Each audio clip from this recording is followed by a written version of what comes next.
First program we're going to use is called Nearpod, and the subject is going to be about active and passive voices. Nearpod is a good way to instruct the students, let them know what's going on. Let's say we're going to move through this. While I'm showing this, they are all watching exactly the same thing that I'm watching on their screens, or on the front whiteboard. Materials and preparation before teaching this lesson.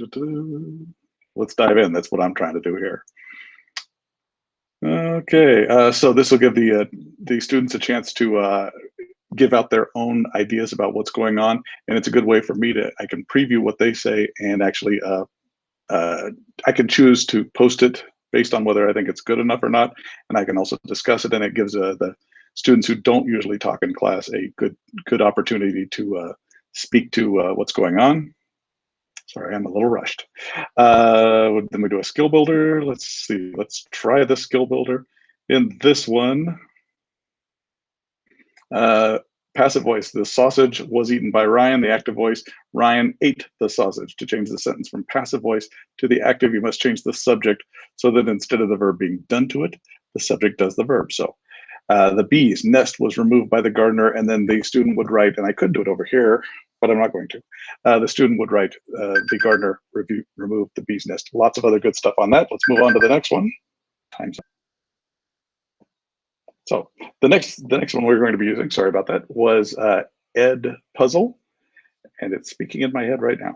Ed Puzzle is a good way. This is probably actually the way I would introduce the topic, because this is just a basic overview of active and passive voice, and it looks like this.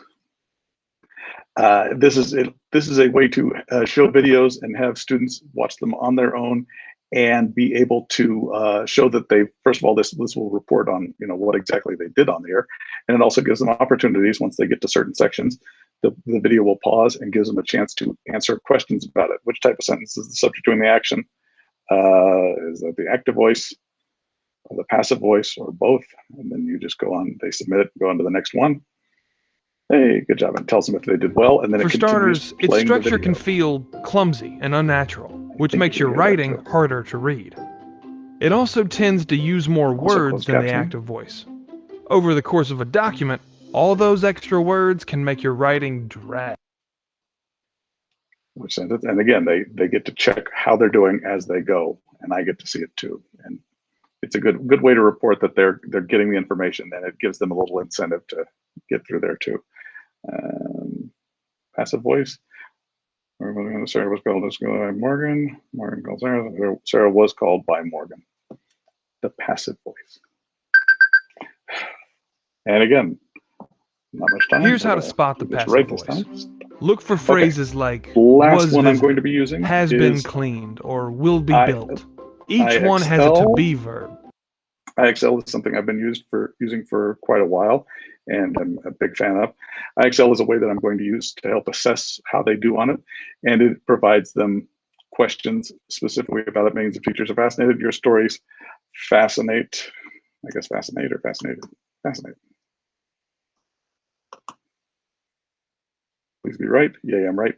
And also you can when you're describing it to the students, you're allowed to jump levels and make it a little bit harder so that they can see what the harder ones look like. My team's recent loss discouraged me.